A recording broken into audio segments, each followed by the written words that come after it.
Well, guys, welcome back. So, been a pretty quiet week. I mean, November's been nearly no trades at all. We've got a handful here, but most trading days aren't trading days at the moment, which is good to keep your hands sat on, right? Now, in my opinion, a growth or the growth of a trader is when you realize that every single day doesn't need to be a trading day, and you've probably seen that phrase thrown around if you're on X or even other YouTube videos, but until you experience it yourself and come to that revelation, you you can't really grasp it.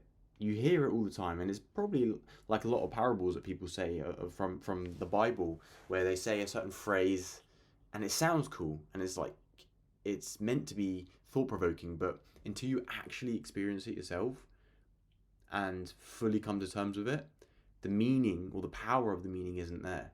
And so that this month for me has been very prominent in the front of my mind. And FTMO terminal it is. I think people liked seeing that before, so I'll show it again.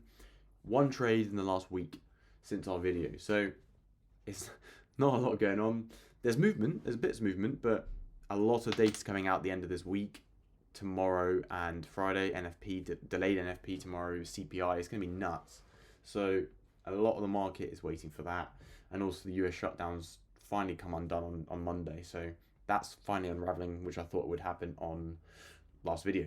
Now quickly diving into the one trade, simple one-to-one. I didn't want it to be one-to-one, but it just was.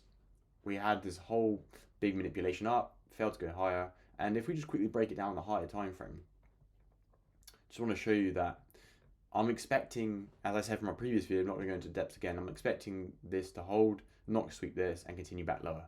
Now you can see this week we are doing that, which is good. But the trade for this was just a slight pullback to close the week. We swept this one out of liquidity. Look at the time, it's 3 p.m. or 10 a.m. New York time. Now once we get the sweep, all I look for is the break of market structure, which we do get on the lower time frames. And then I took an entry around 5ish, around here actually. So we hop on the 5 minute again. Here it is, it's coming up.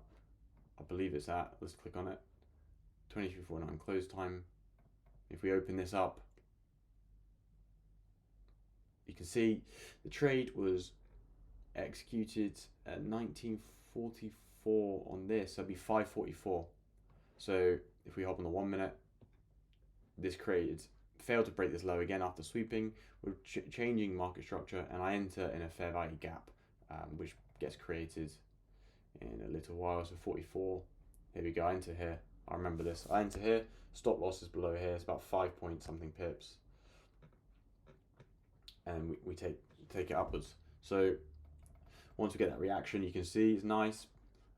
I wanted price to continue and just fill in a bit of this fair value gap up here in the 1 hour. We didn't get that. If we just quickly skip through for you guys, bit of movement, so we closed it. You can see here the trade report, we closed it up here once we just literally just ranging the whole way up. So held that for 4 hours, not much really happened, but there's the account metrics. Cool. So we're waiting for trades again. Nothing today, nothing yesterday, nothing Monday. So we'll update you next video. We'll have a past challenge account for you, and we'll go from there.